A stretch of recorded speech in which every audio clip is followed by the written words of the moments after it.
Welcome back, our TV viewers from TV Coach Go as well, and thank them for joining us. If you're just joining us now, got very talented musician Jamie Bestwick live in studio. We've just been having a great chat about. I mean, this guy's accomplished so much. We're touring with big musical shows, being in the house band at Canadian Idol. Not to mention his years with Laganza and playing with the jazz guys and playing on cruise ships and all the other stuff going on. And so welcome back, Mr. Bestwick. And you survived the break, okay? Yeah, thanks, Grant. Excellent. Now listen, there's a lot of people who would probably say, "What, a guy's just gonna play bass with nothing else? What's going on here?" So I just love for you to just take the time. I mean, for me, I'm extremely pumped about this because I got to hear a little bit of what we were doing to start during our little sound check and stuff, and it just sounded absolutely incredible. So people are in for a real treat today as well. So if you don't mind, just taking a few minutes just to kind of explain some of the things about what you're going to be doing this morning. Sure. Well, most people know the bass as we said, sort of a foundation instrument, kind of bridging the gap between the melodic instruments and the rhythmic instruments.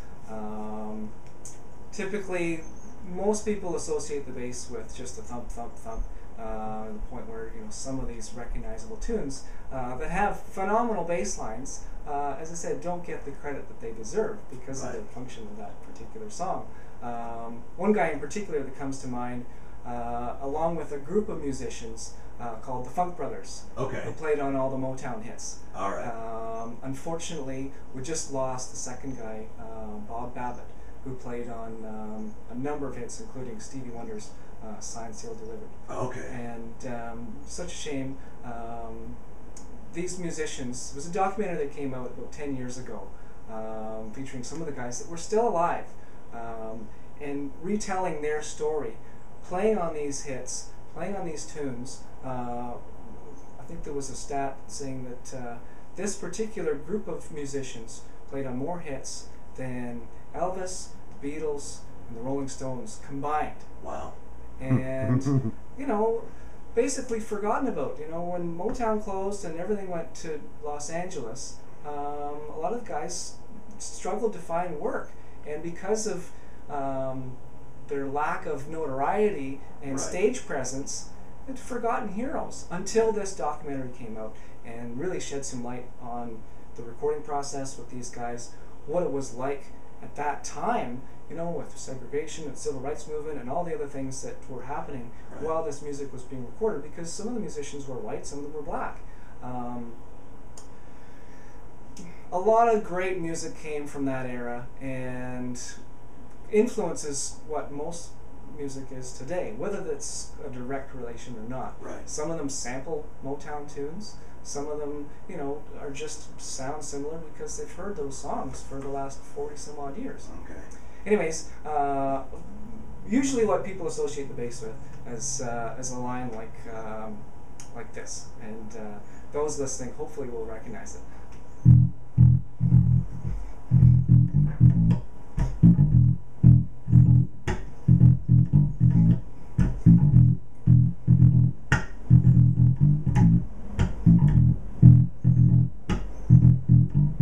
So there's that one. There's also this one by a fairly famous singer, artist, performer that sadly we lost a few years ago.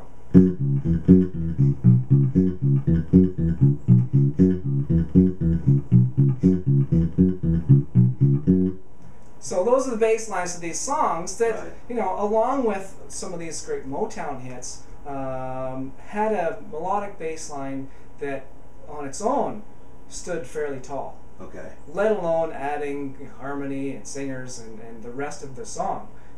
That was one of the ideas behind my playing with Laganza, was that I wanted some of these bass parts not only to complement what Tobin and Brian were doing on guitars, as well as Derek's rhythmic influence on the drums, but something that was also going to stand up on its own. Exactly. And, I'm very proud of the work that I was able to do with Laganza, both with the tunes that were recorded on both sides, as well as some of the new material that, hopefully will be released someday soon.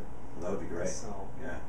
In the meantime, I'm going to try and play something here, a groove-based tune. Listen to him, I'm going to try. That, I'm assisted by some help pedal down on the floor, and I'm trying to make this work, and hopefully it goes well. I've got nothing but faith. So enjoy. The very talented Jamie Bestwick.